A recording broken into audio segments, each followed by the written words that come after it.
Hey guys, what's up? I'm back with a tutorial today to teach you how to mix kick drums.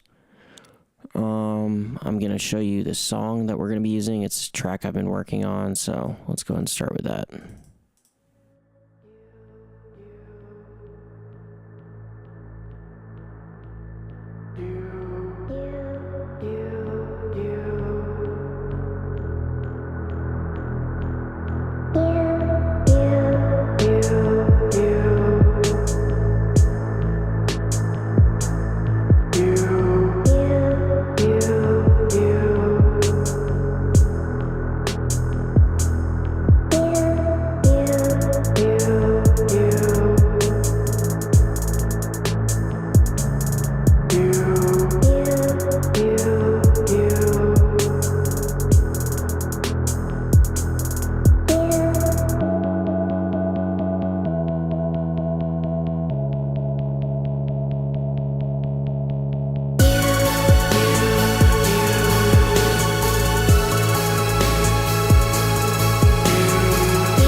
So, I'm not going to play the whole thing. I'm just going to play that little section because we're going to be looping this part.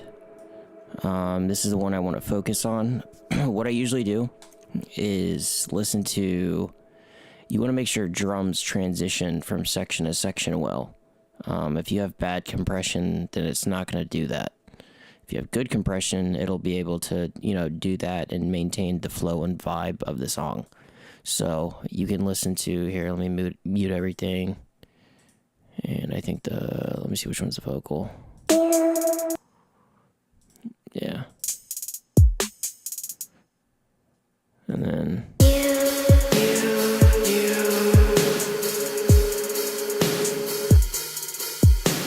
All right.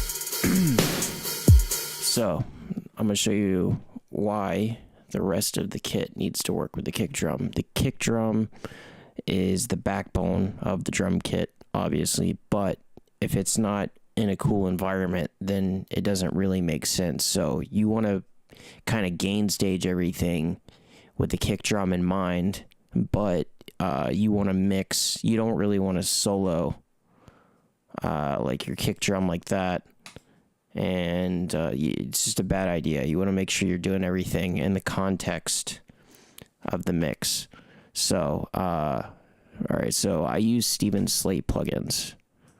I've been using them for like a year or so, and I really like them. They're simple to use. They all have like some kind of little characteristic they add to the sound. Just really nice, like this. I like how you can just snap around and it hits all the key points. I think you can hold down control and really, if you really need to tone something, like a fine tune something. I don't.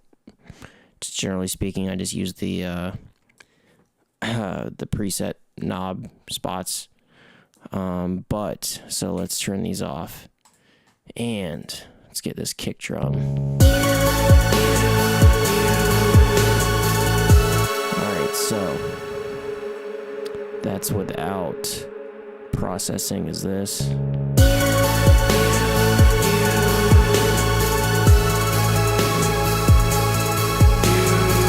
Alright, so even with that first plugin, you can already hear, the big difference that's being made. It's, what it's doing is it's a low cut, so I'll get the visual representation of it. All you're doing is essentially this. You're taking your high pass filter and you're listening and you're slowly bringing this up on the kick channel until you hear the kick start to get weak.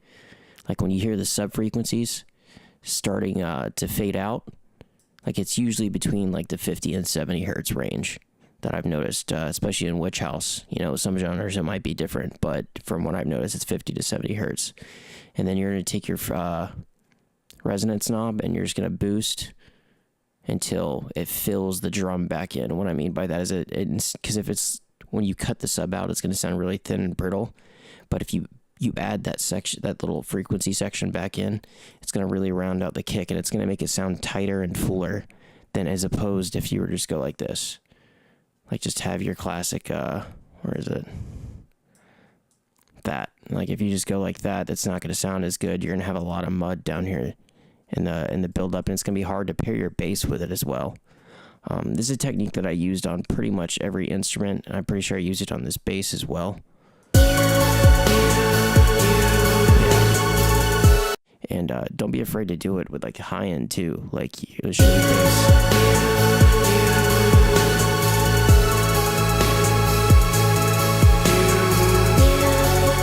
I don't know, pretty cool stuff.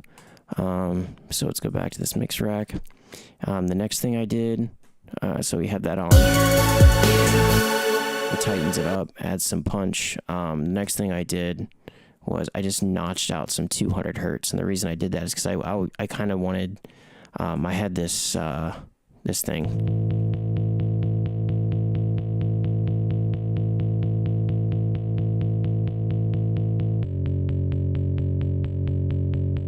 Kind of like a grungy guitar pluck type deal. So I etched that out so that could fit through. And then this is where, 90% of the work is done, is you got to have your compression settings right. You don't want to compress stuff soloed. It's a bad idea. You're going to be wasting time. You want to have the context of everything. And the way I choose in which order I compress is what's more important. Kick drum is obviously the most important, so I compress that first, and I build the rest of the mix off of that compression. So the next thing might be the vocals, or then the bass line, and the last thing I'll usually compress is like the hi-hats, the overheads, any of like the really high percussion stuff. That stuff comes last, because when I mix it first, then I tend to have the synth stuff try to fight over it, and it ends up with a bunch of high end in the mix, and you have to go back and work backwards, and it sucks. But yeah, so slow attack times are usually really good on kick drums with like a medium to a long release.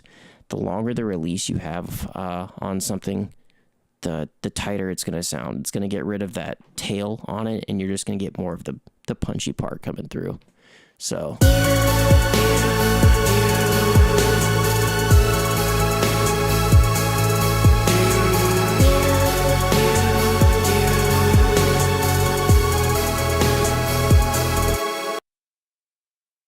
subtle differences, but they go a long ways.